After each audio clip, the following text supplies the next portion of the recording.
الرحمن الرحيم وبه نستعين على أمور الدنيا والدين وصلى الله على سيدنا محمد وعلى آل سيدنا محمد. ما أنت سيدا أركتان وحنا بعدي وحبرشة والصحافة كان وحنا قبلني إن أنا كور إنه العكسي وطده يعني أرجعوا يسكوا حلا برعو وسيف كامل كانوا يسي حلقة أي مريسو يدو سيدا أكتين وسارد وحبرشة أي قريبت اللي بقى حلبولها شغالة دولته ay ka mid tahay anoo kale waa wasaaradda number 2 ah sida ogtiin wasaaradda waxbarashada waxa marka hore amar guud oo jira in dhammaan macallimiinta iyo shaqaalaha dawladda Soomaaliland meel kasta ba joogani 35 kun oo laana laga jaro wixii darajadu tahay B wixii aana laga jaro 49 kun oo laana anagu saa ka warqabtaan waan ku laabnay shaqaalihii gobolka Sanaag ee wasaaradda waxbarashada waxaan isla garanay markaan shirnay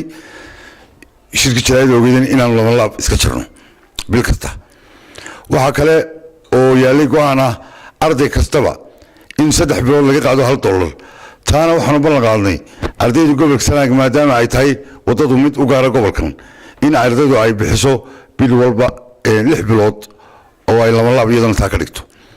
arrintii laba laabka anagoo fulinayna bishii October imankayna dhaaftay waxaanu ka xereynay ardayda gobolka Sanaag oo horteeda taala iyadoo $15 kun dhammaan iskuulada ku yaala degmooyinka Garadag Ceelfuweyn Ergabo Baran Dhahar iyo Laasqoray 150 iskuul oo ka kooban intaas oo degmo ayaan ku xereynay lacagta iyadoo ay weli noo harsan tahay degmada la yiraahdo Garadag ay noo harsan tahay ka jarisi lacagta oo dhiiriyada iyo wadooyinka aanay weli noo iman waan sugaynaa iyadana waxaan halkan ku haynaa 720 iskuul oo degmada Ceelfuweyn lacagtoodii baan haynaa oo gudbinay waxaan gudbinay 8 iskuul oo degmadan Ceergaba waxaan gudbinay 21 iskuul oo ah Baran iyo Laasqoray iyo Dhahara ayaan gudbinay sida ogtiin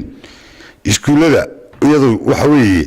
198 iskuul baan ku leenahay gobolkan Sanaag marka aan leeyahay Sanaag waxaan u jeedaa eelaayo ilaa Gowsweyn dhexdooda waxaan ku guuleysanay inaanu ka xireyno lacagtii 150 iskuul lacagtooda oo ka kooban degmooyinka aan sheegay oo tirada aan sheegay leh lacagtuna ay dhan tahay $15 kun oo aan ku shubnay dahabshiil rasiidadiina ay yihiin dahabshiil waa kuwa lamarkii loogu talagalay wasaaraddu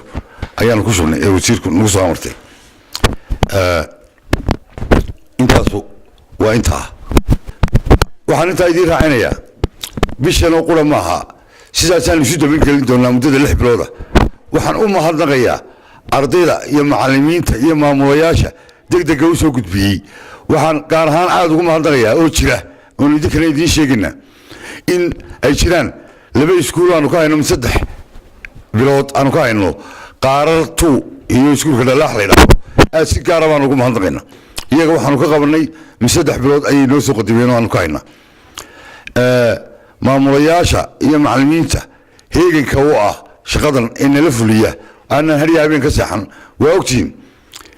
in waxa la ururinayaa tahay nusaaca ardayda cidii hawsha nagala qayb qabatay waa aragtaan in halkan wax fadhida aariyoogi baran bay ag fadhiya Fayso Xuseen Mire waxa ag fadhiya gudoomiye ku xigeenkii way ag fadhiya waxa isaguna imka shaqada aad noola qabtay Gambo Ahmed Xuseen Farax ayaa isna aad noola shaqeeyay iyo maamulayaashii cidii wax nagala qabatay aad baan ugu mahadnaqaynaa waxaanu ballan qaadaynaa haddaanu nahay wasaaradda waxbarashada gobolka Sanaag sidaan imika woonka ugu nahay shahaadooyin baan ku siiyay number 1 inaan nahay inaanu sidaa u wadi doono wabillahi tawfiiq waxa kale aanu idin sheegaynaa inaanu iskuulada mid walba shahaado siin doono oo sida iyo degmada ay yihiinba inaanu shahaado siin doono cadaynaysa in iskuulkaas hawshii wadada ka qayb galay iyo kuwa aan ka qayb galin wali ay ku harsatayna waxaanu rajaynaynaa degdeg inay soo gudbiyaan arrinta sida ugu horeysa inay soo gudbiyaan inta aanay gaarin bishan 12aad oo aanay ku laabin